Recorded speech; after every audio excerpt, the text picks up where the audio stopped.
Pevajoya aştî û çareserî ya ku li Tirkiye û Bakur hatiye destpêkirin û Rojava û Başûr jî bi awayekî li xwe girtiye û bandora xwe li wan de rakiriye di nav sazî û dezgeh û partiyên siyasî de jî her roj tê münaqeşekirin tê guftûgokirin lê di nav sazî û dezgehên sivîl de zêdetir ev yek derdikeve pêş bi taybetî jî di komeleya Şeyh Said de, Şeyh Said Pîran, Şeyh Said Kal ji ber ku hêjî gora Şeyh Said Pîran ya Seyyid Rıza û her wiha Said Kurdî û Xalid Beg Cebirî û gelek pêşengên din hê jî ne diyareke gorên wan li ku derê baş e komeleya Şeyh Said bi kîjan avayê bi kîjan çavî li vê pêvajoyê dinêre ez ê bi serokê komeleya Şeyh Said birêz Qasım Firad re biaxivim ku ew bixwe neviyê Şeyh Said e merheba ji te re. Merhaba, selav û rêz ji hemû temaşavan û guhdaran re. Hêviya we ji vê pêvajoyê çi ye? Pêvajo li gor me elbettekî sistema pêkhatinê aşitiyê her wextê li hemû deverê müsbet e yani em de pejirînin û tiştekî li rê ye.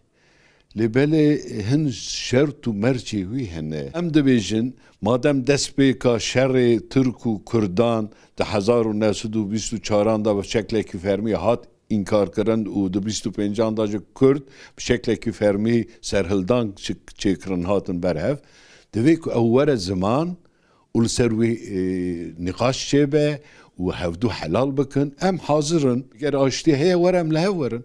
Em hevdû helal bikin û tirmê şehîdên me ku bûne weka sembol wana bi tevê cihê wan teslîmê me bikin. Eger rast e bira gava yekemî ji vira bavêjin.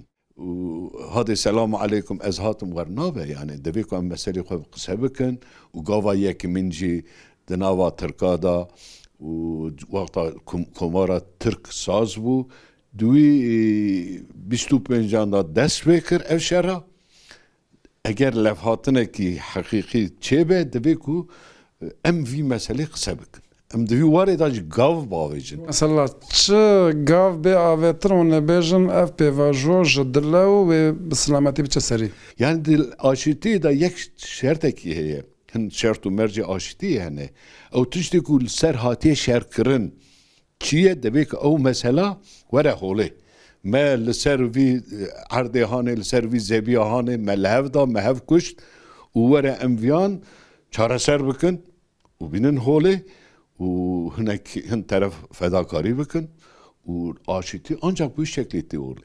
Eger bincil bibe ez li gor min ev aşitiya ne rast e lê digel her tiştê em dixwazin ku aşitî ewilen di nava Kurda da navbixweyî da û piştî di nava heremê da aşitîkî adilane çê bibe û Kurd jî divê ku divî warê da bi şeklekî serbilindî alîkarî bidin, destegîrî bikin û em vî şeklê dixwazin bibe.